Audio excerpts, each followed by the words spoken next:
Okay guys, mabuhay maligayang pagbabalik sa aking YouTube channel. Ayan. Happy birthday, Marian Rivera, of course. 40 anyos na si Marian. Grabe, 40 years old, ganyan na itsura. Grabe, parang nasa mid-20s pa lang, di ba? Nakita niyo naman, oh, bagay na bagay sa kanya. At talagang hindi naman talaga siya tumatanda. Sabi ko nga kung sa picture nakikita niyo siya sobrang ganda. Kahit in person or face to face, talagang super ganda. Nakita niyo naman 'di ba, lahat ng mga moments or events na meron si Marian at kasama ako ay nakakapunta ako at nakakapag-cover ako.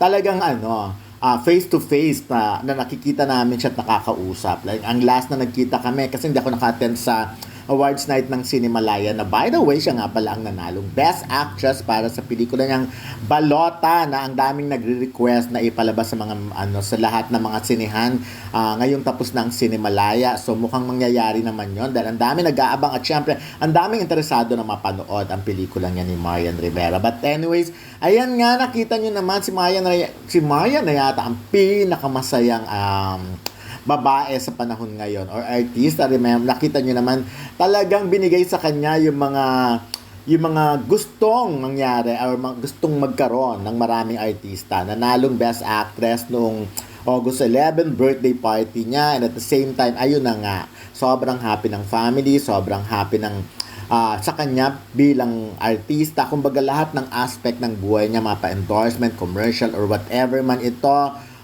waging-wagi. Ito naman, pinapakita ko lang yung mga first few pictures namin ni Marian Rivera. Actually, ang dami-dami namin pictures. Pamula pa noon.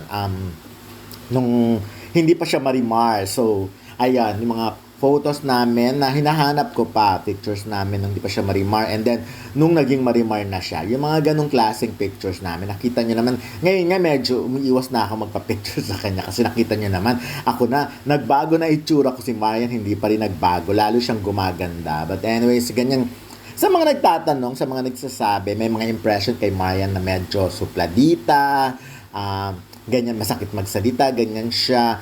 In real life talaga, sa totoo lang, mas joker siya eh. Hindi siya yung seryoso. Every time, anytime na nakikita kami, talagang lagi siya may mga pasabog na kung ano man sa kanyang buhay. So, at saka ang lakas niyang maka good vibes. Yung aura niya talaga, pag nakakasama mo siya, dahil siguro nagniningning talaga ang itsura niya. Kaya yon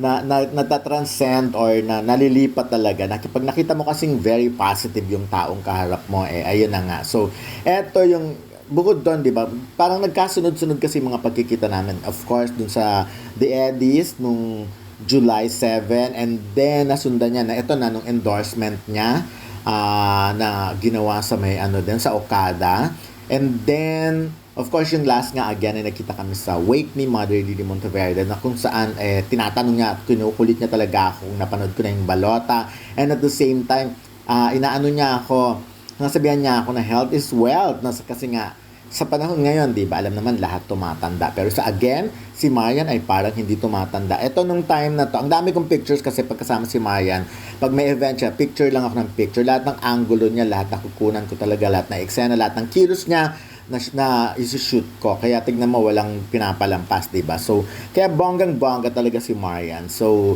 at lahat ng angulo, nakikita mo ang ganda-ganda niya, 'di ba? Kasi may mga artistang, kailan pa ba kami nagkakilala ni Marian? Nakalimutan ko na, sa tagal na din. So again, yun nga, before pa siya naging Marimar. I remember, hindi ko makakalimutan na nag-usap kami sa telepono nung time na nakakuha siya ng condo at sinabi niya ngang lumipat na siya. Siya talaga personally naglilinis ng condo, nag-aayos ng mga gamit. Wala pa siya mga PA, wala pa siya mga kasambahay or whatever. Mag-isa lang siyang nakatira dun sa condo na yon. At inaayos nga yun. That was the time na ang nanliligaw pa sa kanya ay si Mark Heras, yung mga ganong tipo. And then, ayun na nga, the rest is history, sabi nga, at naging Marimar. At yun na, Marian Rivera na siya ngayon. Nakita nyo naman kung makakapit si Marian, di ba? Ikaw na nga ang maano sa kanya. But anyway, kasi sa amin, natutuwa kay Marian because dahil siguro matagal na rin akong kilala. Kaya yung kaming dalawa, parang lahat joke. Pero of course, pag nag-i-interviewan kami, or seryoso yung topic, pero every time na nagkikita kami, laging masaya. Kaya talagang ganun lang, lagi siyang, wala akong matandaan na negative na experience. Ito, isa to sa mga eksena sa endorsement niya, my God, SM, The Black, nakakaloka. Wala akong magawa, talagang hinila niya ako, tinawag niya ako sa in public para pasayawin in public. My gosh, first time ko yata ito. Kaya, at tinatalak-talakan niya ako kasi nga, hindi ko binibigay ng todo yung pagsasayaw. Si Marian lang ang nakagawa sa akin ng ganyan, yung hilahin ka sa stage na napakaraming tao sa paligid at pagsayawin ka, diba? So, if na, kasi syempre, naman, ang dami-daming tao at nakita niya ako, talagang tinawag niya ako. So, wala akong choice kundi magsayaw talaga. But anyways, ayan nga, so, bongga rin naman. Ayan na nga. So, kaya every time nagkikita kami, lagi na lang masaya. So, ako, again, uulitin ko lang kasi may mga ibang press na sinasabing suplada si Marian. But in my case, talaga, wala eh. I have never, wala akong experience na ganun sa kanya. Lahat talaga okay. At kahit sa mga interviews, hindi siya si Marian, hindi siya yung basto sumagot eh. May mga artista kasi na medyo pabarubal sumagot. May kabastusan din. Diba? Pero si Marian hindi eh. Alam niya kung ano yung mga tamang salita na gagamitin niya. So, ayan. So, kita mo, di ba? Sayaw, but yun, again, 40 anyos, parang wala sa itsura. Nakita nyo naman kung gumiling, ang skin, bla bla bla. Ayan, mga malapitang ito, nang nakita kami, talagang nakakapit na siya sa akin. At tinitignan ko kasi nga, sabi kong ganyan, at the time, ang dami niyang pasa. I-interview namin siya dyan. So, at kinikwento niya nga yung pagdurusang na experience niya sa balota na nagsulit-sulit naman dahil ayun na nga, nanalo siyang Best Actress. Sana may palabas din talaga sa mga regular screening. And anyways, ayan, happy birthday Marian Rivera. At again and again and again, wala sa itsura niya na 40 years old siya, parang 25 years old. Kaya kayo na lang ang magsabi kung ano ba talaga. Napakaswerte ni Marian, di ba? Lahat na lang ng blessing na ibibigay sa kanya. Napaka-happy family, health. Tsaka pag tinatanong si Marian kung anong birthday wish niya, laging wala. Puro pagpapasalamat na lang ang ginagawa niya. Kaya mas lalo siyang bumobongga na marunong siya magpasalamat.